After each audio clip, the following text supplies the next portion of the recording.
नमस्कार साथियों, मैं प्रवीण कुमार खरे, आपका दोस्त, आपका साथी, आपका मित्र एक बार फिर सोशल मीडिया के माध्यम से आप सभी के बीच आया हूँ। साथियों, सोशल मीडिया कितना अच्छा माध्यम है कि बहुत कम समय में बहुत से लोगों तक कोई भी जानकारी, कोई भी अपील भेजी जा सकती है। आजकल हर कोई भौतिक व्यवस्थाओं का आदी है। साथियों, जैसा कि हम जानते हैं हम अपने पूरे जीवन में भौतिक व्यवस्थाओं पर बहुत निर्भर हैं। ये हमारी आवश्यकता भी है और समय की मांग भी है और ज़रूरत भी है। लेकिन जब किसी व्यवस्था का उपयोग करते हैं तो उसकी सार्थकता को सिद्ध करते हैं। जब उन्हीं व्यवस्था का दुरुपयोग करने लगते हैं तो उन भौतिक संसाधनों का भी हानि होती है और आपकी व्यक्तिगत हानि होती है। साथियों, ऐसा कौन सा व्यक्ति नहीं है जो जीवन में आर्थिक तौर पर सुदृढ़ होना चाहता हो? हर कोई है। हर कोई चाहता है कि उसके पास पैसा बचे। लेकिन हम हमेशा केवल एक चीज़ सोचते रहते हैं कि मेरे पास जब इकट्ठा पैसा आएगा तब वो बचेगा। ये हमारी बात गलत है। जीवन में हमें छोटी छोटी बचत को बहुत महत्व देना चाहिए। छोटी छोटी बचत ही आपके लिए जीवन की आगे चुनौतियों का रास्ता आसान करती है। बचत का अर्थ केवल ये नहीं है कि आप अपने सेविंग अकाउंट में पैसे जमा करें। बचत का अर्थ केवल ये भी नहीं है कि आप अपनी गुल्लक में पैसे जमा करें। बचत का अर्थ ये भी है कि आप अपने साधन संसाधनों को अपने उपयोग के मुताबिक इस्तेमाल करें, बाकी उनकी उपयोगिता को बंद कर दें। साथियों, इसी क्रम में मैं बिजली के विषय में बात करने आया हूँ।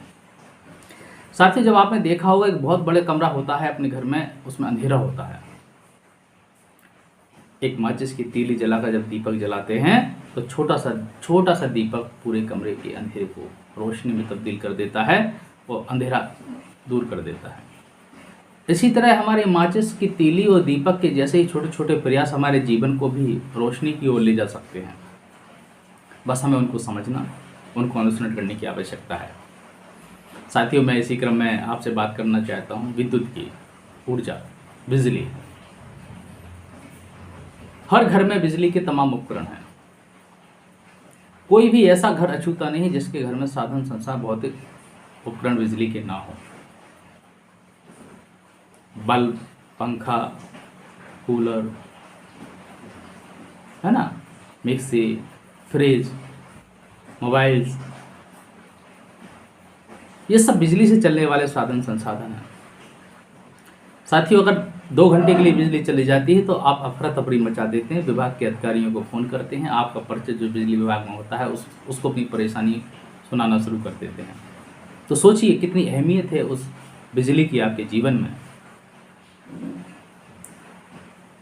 क्योंकि साथियों, हम बिजली का उपयोग करते हैं, उसका हमें भुगतान करना होता है और जब हमारा बिल अधिक आता है तो हम दोष बिजली कंपनियों को देते हैं या हमारे घर में लगे हुए विद्युत मीटर को दोष देते हैं। साथियों, यदि हम 7 दिन का केवल अपना जीवन शैली बिजली के संदर्भ में यदि हम अपना मूल्यांकन कर लें, एक डायरी पर नोट कर लें, तो हमें पता चल जाएगा हमें कितनी बिजली की हम अनुपयोगी खर्च कर रहे हैं। जैसे आपके घर में 5 कमरे हैं, अगर 5 कमरों के बल्ब 10-10 मिनट के लिए अतिरिक्त जलते रहे तो 1 घंटे की लाइट आपने अनावश्यक खर्च कर दी। वो आर्थिक बोझ आप पर पड़ने वाला है, आपकी जेब पर पड़ने वाला है। साथियों, अगर किसी एक कमरे में आप काम कर रहे हैं और किसी काम से दूसरे कमरे में आए हैं 10 मिनट के लिए, तो वहाँ का बिजली और पंखा केवल आपने इसलिए बंद नहीं किया क्योंकि वहाँ आपको 10 मिनट बाद जाना है। तो 10 मिनट के लिए उस कमरे में जो बिजली और पंखा चलकर छोड़कर आए हैं, वो जिस कमरे में आप काम करने आए हैं उस कमरे का भी आपने उपयोग किया।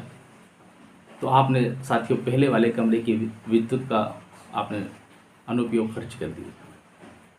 साथियों, एक बल्ब जलाने की बिजली यदि हम बना नहीं सकते, ऊर्जा बना नहीं सकते, तो हमें उस अनुपयोगी तौर पर खर्च करने का कोई अधिकार नहीं है। ये ऊर्जा, हमारे देश में ऊर्जा का भंडार कितना कम बचा है ये हम सभी जानते हैं। हमारे द्वारा कम उपयोग की गई बिजली, ये ज़रूरत के हिसाब उपयोग की गई बिजली से हमारा न तो बिजली बचती है, ऊर्जा बचता है, देश का भंडार बचता है, बल्कि आपके जेब पर पड़ने वाला बिल का भुगतान भी बचता है। अगर आपने थोड़ी सी जागरूकता के साथ यदि काम कर लिया और महीने भर में यदि आपने 50 से 60 यूनिट बिजली बचा ली, तो आपको बिजली के बिल में भी कम पैसा भुगतान करना पड़ेगा, आपकी जेब पे भी बहुत ज़्यादा नहीं पड़ेगा। और हम जो बिजली अनुपयोगी खर्च कर रहे हैं, यह बिजली किसी अन्य व्यक्ति के लिए भी आगे हस्तांतरित विस्थापित की जा सकती है या भेजी जा सकती है। हम शिक्षा में इसका अर्थ ये नहीं है कि हम किसी भी व्यवस्था का दुरुपयोग करें, हमें उपयोग और दुरुपयोग को समझना होगा। सोचिए, यदि आपने बिजली का बिल 3000 भरते हैं, यदि 7 दिन में आपने थोड़ी जागरूकता से काम कर लिया, यदि आपका बिल वही 1800 या 2000 आता है, तो साथियों महीने के 1000 रुपये बचते हैं और साल भर के आपके 12000 रुपये बचते हैं, जो कि घर की अन्य व्यवस्थाओं में उपयोग में लाए जा सकते हैं या आपके जीवन की भविष्य निधि के तौर पर, बचत के तौर पर भी लाए जा सकते हैं। साथियों, नुकसान आपका है, फ़ायदा भी आपका है। आप छोटी छोटी बातों को जीवन में शामिल करें और शामिल करने के बाद एक जागरूक व्यक्ति बने, एक जिम्मेवार व्यक्ति बने। एक छोटी सी जानकारी वीडियो के माध्यम से मैं आपको देना चाहता था। यदि आपको ये जानकारी अच्छी लगी हो तो लाइक शेयर जरूर कीजिए। अगले वीडियो में भी इस तरह की कुछ छोटी छोटी जानकारियाँ लेके आऊँगा।